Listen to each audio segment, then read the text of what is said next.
He placed divorce papers on my hospital bed while I was screaming his child into the world. That was the moment I stopped loving him. Not the slow erosion kind of stopping, where love thins out over years like old fabric. This was an axe. Clean. Final. The contractions had been coming for 7 hours. Each one arrived like a tide pulling from the inside, trying to drag me somewhere I wasn't sure I'd survive. Rain hammered the hospital windows. Thunder moved through the walls. I gripped the side rails and breathed through my teeth and kept asking the nurse the same question. Where is he? When Derek finally walked in, he wasn't rushing. There was no panic in his face, no breathlessness, no fear for me in his eyes. His hair was combed, his shirt was pressed. He looked like a man arriving for a business meeting that mildly inconvenienced his afternoon. He was carrying a brown envelope. Another contraction hit. I reached for him without thinking, the way you reach for something solid when the ground moves, and grabbed his sleeve. "You're late," I whispered. "She's coming." He gently, deliberately, removed my hand. "Amelia." His voice was measured.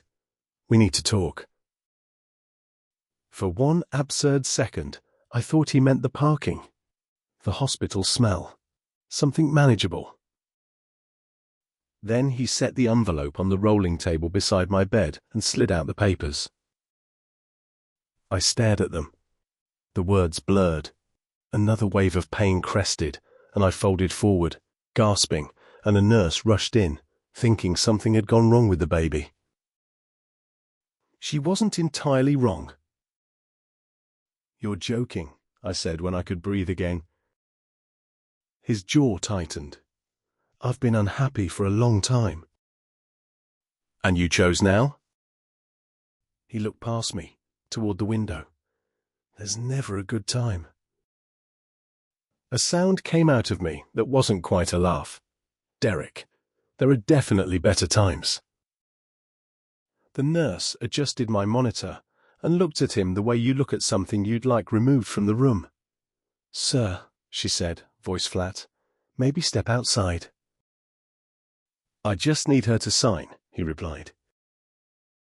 The room went very still. Even the machines seemed to hesitate. "Sign." "I don't want this marriage," he continued, like he was reciting something he'd rehearsed. "I'll provide for the baby financially. I just don't want to keep pretending." Another contraction tore through me. I cried out. I couldn't help it. He stepped back. Like I was something dangerous. Like my pain was contagious, and he'd rather not catch it. "You said forever," I managed. He gave a small shrug. "Forever is a long time." I looked at this man.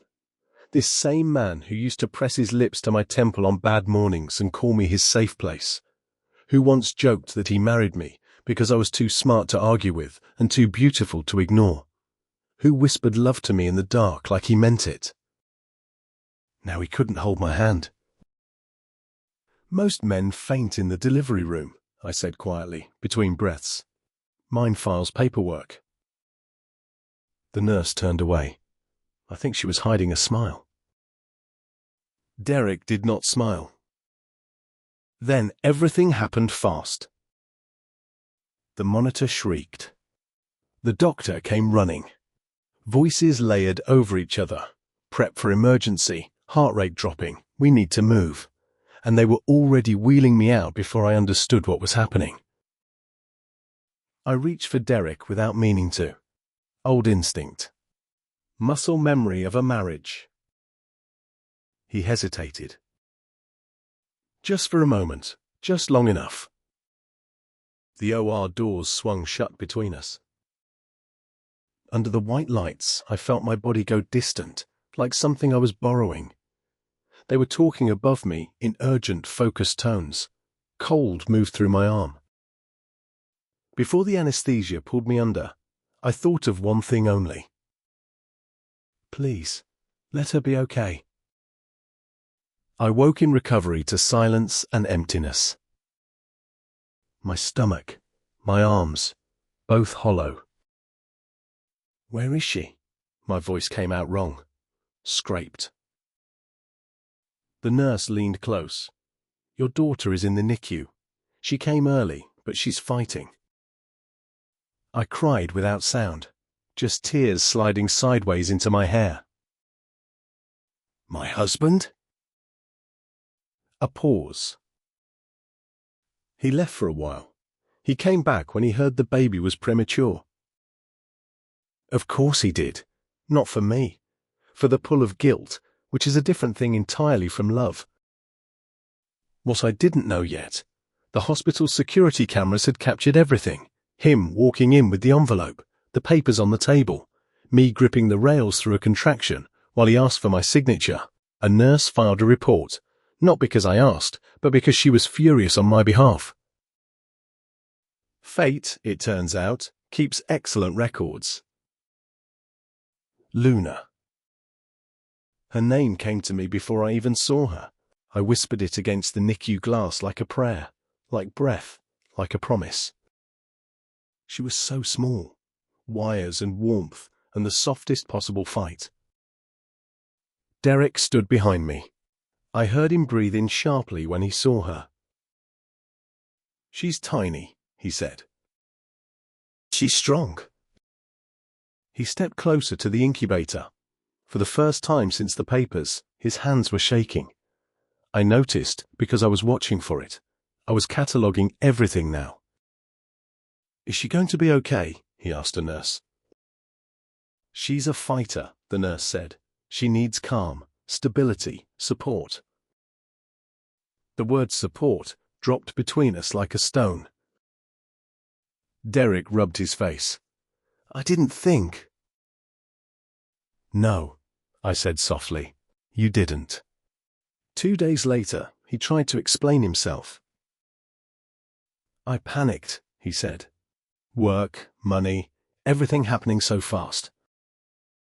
"The baby didn't happen fast," I said. "She took 9 months. You're the one who rushed." He leaned forward, hands clasped. The posture of a man rehearsing sincerity. I was scared of being trapped. Trapped. I let the words sit. By your wife. By your daughter. He looked at his hands. "I won't sign," I told him. He looked up. "Not because I want you, because you don't get to control the timing of my grief." Something shifted in the room. In me. The ground stopped moving. Days passed. Luna gained grams, tiny victories in a tiny body. Derek came every day and watched her through the glass with the look of a man realizing what he almost threw away. Once I heard him murmur, "Hey, princess, Daddy's here." "Don't play hero now," I said quietly. "I'm not." He was quiet for a moment. "I just didn't understand how real it would feel." Pain has a way of doing that. He turned to look at me, something softer in his eyes than I expected. "I loved you, Amelia." Loved. Past tense. At least he was being honest. "Love doesn't quit during contractions," I said. He had nothing left. One night alone in the NICU, I pressed my palm against the warm plastic of her incubator. "I promise you," I whispered, "no one will ever make you feel unwanted." Behind me, Derek's voice was careful, low. "I never said she was unwanted." "You didn't have to." And in the silence that followed, something ended. Not with a door slamming, not with raised voices. Just, quietly, completely.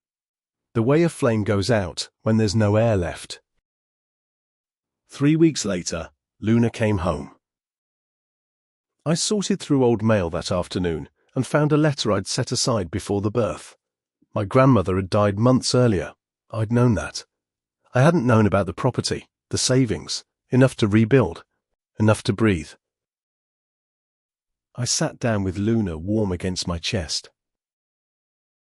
Your great-grandmother, I told her softly, had much better timing than your father. That evening, Derek appeared at the door, softer than I'd ever seen him. Maybe we could fix this, he said. For Luna, for us. I watched his eyes move around the apartment, settling, calculating. You didn't want to be trapped, I reminded him. I was wrong. Yes. I miss us, he said. The word us felt like something from a language I'd stopped speaking. You don't miss us, I said. You miss comfort.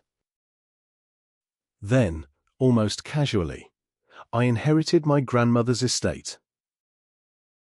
His posture changed. Just slightly. Just enough. And that told me everything I needed to know. He had never been afraid of being trapped. He had been afraid of losing the upper hand. After he left, I locked the door and held Luna close, her small warmth against my chest, her breath against my neck. We're going to be fine, I told her. For the first time, I knew it was true.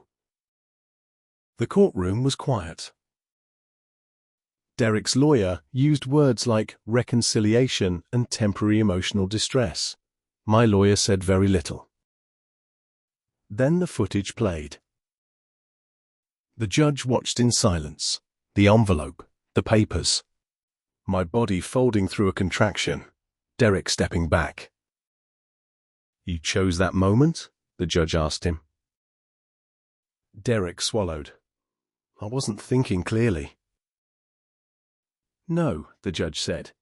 You were thinking very clearly, just not kindly.